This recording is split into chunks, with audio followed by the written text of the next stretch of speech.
Hey, it's Sean from Tested here with the 2020 favorite things. I'm here with my pandemic hairdo and my broken pandemic tooth. I broke a tooth and have a fake one in, so bear with me as I have some trouble speaking.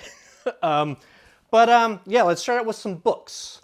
This particular book is from John Landis. You may be familiar with him as a director of Animal House, The Blues Brothers, American Werewolf in London, Innocent Blood. He's a big horror fan, and he's put together this great compilation of monster movies across the years and genres.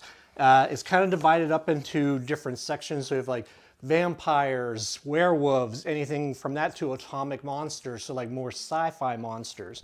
And kind of gives a little history of the creatures and their appearance in films.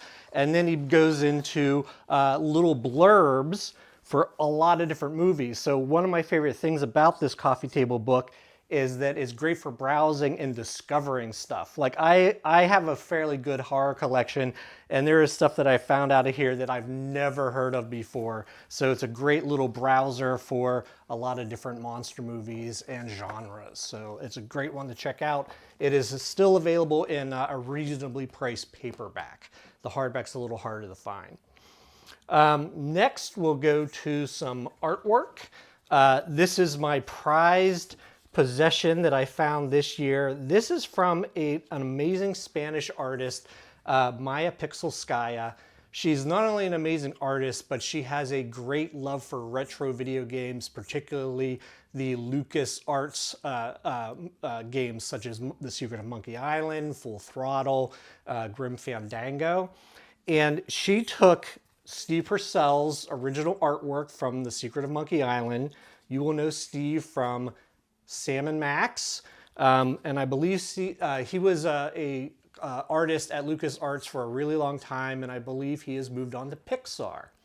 But this is based on Steve's original work, and the amazing thing about this is all hand engraved and chemically etched on a copper plate. It took her weeks, if not months.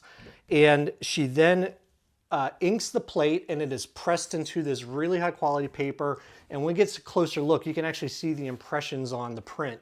It is absolutely gorgeous. Unfortunately, I think this is now sold out, but she has a lot of other really cool retro game art that you can find on her site, which we'll link to. And she has a really, really good behind the scenes walkthrough of how this was done. So it's worth going to the site just to look at the item and then follow the links to her how-to, because it is absolutely fascinating, and the amount of work that went into this is very, very impressive. So Secret of Monkey Island, copper engraved print. Next, we will move on to some toys. We'll start with the Diamond Select The Black Hole series. The Black Hole holds a special place in my heart because I remember seeing it many, many times growing up, saw it at the drive-in, and it scared the crap out of me, particularly Maximilian, the evil robot. It has amazing production design, not the best film on the whole, but the design of the robots, and particularly the ship, the Cygnus, is really, really well done, and it's worth checking out for that. So Diamond Select released a series of 3 of the main robots from the film. Maximilian, the evil robot, has some pretty good articulation on it. All the little arms and his killer blades come up. There are swap out pieces that you can do, including some electrical bolts you can put in. And for those familiar with the movie, there's a very disturbing scene where Dr. Reinhardt, the creator of Maximilian, basically is combined with the robot once they go through the black hole, and it even comes with a swap out head that has his face behind the visor, which is pretty fantastic. He's got some pretty good articulation on his little flaps. He comes with his own display stand, but if you buy both the Maximilian set and the Bob and Vincent set, it comes with the pieces to build this nice little backdrop, which is pretty cool. Bob and Vincent are also really well done. The articulation on them is pretty good. The little doors and flaps open. The head rotates. It even has the sink down inside frighten mode, and it has a variety of weapons that you can also pop out as well and exchange. My only gripe about, in particular, Bob and Vincent is the stands are absolutely terrible. They barely hold them up. They fall off a lot. And they very obviously took a generic figure stand that they have for other sets and just threw it in here. So I do plan on printing some upgraded, maybe 3D printed stands. And if I get around to that, I'll post them on Thingiverse. So you can set them up for your own. So Diamond Select Black Hole Toys. Very good choice. Next toy. This thing is absolutely amazing. This is from 3.0. This is my first 3.0 purchase, and they are comparable like Hot Toys, like that level of detail and articulation. They're right up there with them.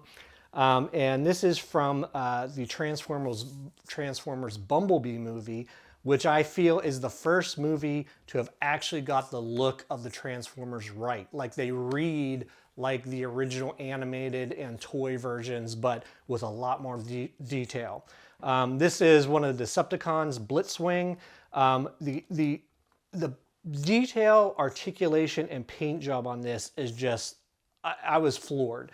Particularly, I was really impressed with the weathering on this. It has some just really nice panel lining. It has like this like patina from like dirt and grime, and I was just blown away with it. The articulation is great. It's nice and sturdy. It has a nice heft to it. There is some metal in here. It's mostly plastic, but it doesn't matter. And overall, like very happy with Blitzwing.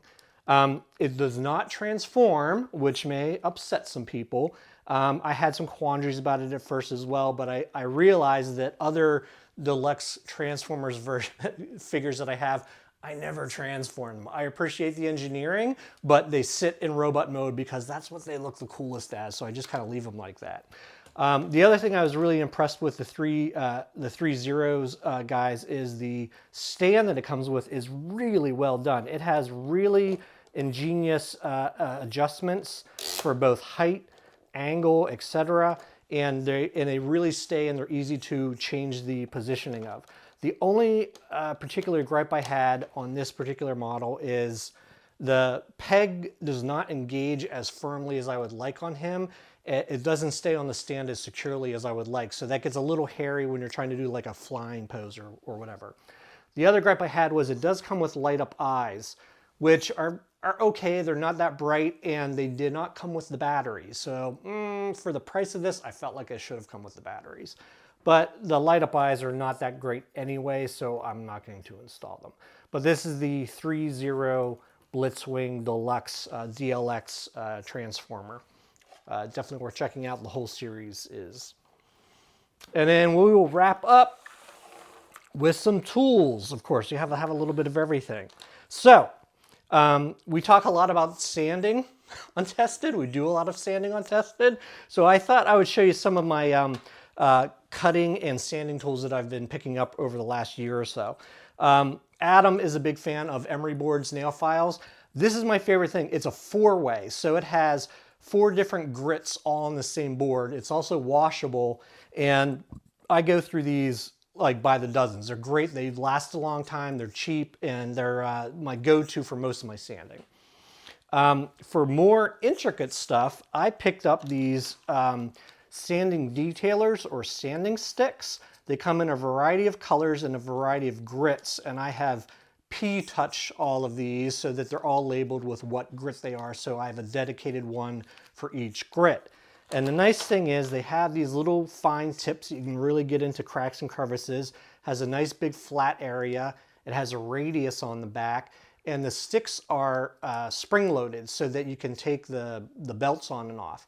And what I like about these in particular is if you're sanding with this little tip, it tends to wear pretty quickly and you're going to get a bald spot. So you literally just rotate the belt to a nice clean spot and you just keep going. And for the most part, I found that the belts have lasted a long time. I have not swapped them out very often. And while these may be a little pricey for a plastic stick, the versatility that they give me in the sanding and that having a dedicated grit for each one, I use these all the time. They're like my go-to after I'm done with the emery board. And finally, we'll talk about one of the most common hobby tools out there, the hobby knife. I've been an X-Acto user for many, many years. That's usually what I picked up and bought. I would buy the generic number 11 blades usually, but this year I upgraded to an Olfa, which is a Japanese company. I'd been hearing about these guys for a long time and the quality of their blades, so I was like, I will spend the extra money and give these a try, and this is now my go-to hobby knife. It has a really nice weight to it. It has a fiberglass reinforced handle, a nice grip option. There is one that's also just bare brass. It has this little kickstand to keep it from rolling off the table, which is fantastic. But what I particularly love about this is the blade mechanism is really ingenious because it actually has a little spring inside the jaws that kick it open whenever you loosen it. I can't tell you how many times when I've had a blade stuck in there and I'm banging it on a table to try to get it loose, the grip part. And this little spring-loaded mechanism really makes a difference when you're like trying to put in and out blades. Highly recommended. It will take regular number 11 blades just like anything, but the Olfa blades, I have to say, are a cut above. They are sharper. I find that they last a little bit longer. So if I'm doing like really, really important things that I need to get a really good cut on, I will switch to the Olfa blade. On my regular day-to-day basis, I still just do the generic number 11s, but Olfa. And just a little Olfa history, is a little trivia. They've been around for a long time, since the 50s, and they are the creator of the break-off blades. So you get those little generic box cutters that have the score in them where you can break it off for a new piece. They invented that, and they also invented the rotary cutter. So they're kind of like a big deal in the cutting industry. And apparently Olfa comes from two different Japanese words put together to break a blade. So that's a little Olfa trivia for you. And the last thing from Olfa that I would recommend picking up are their little saw blades. They have various sizes and shapes. Most of them are kind of traditional Japanese pull blades. These things are absolutely amazing. I've been using them more and more on different projects for really fine cutting, doing like fiberglass masks and stuff like that. I've been using it for trimming in delicate areas, and highly recommended to pick up a pack of these saw blades as well. So that's it for Sean's 2020 favorite things. A little bit of everything, some art, some toys, some tools. We will provide links for everything, so please check them out and let us know what you like and what you're using, and we'll see you next year.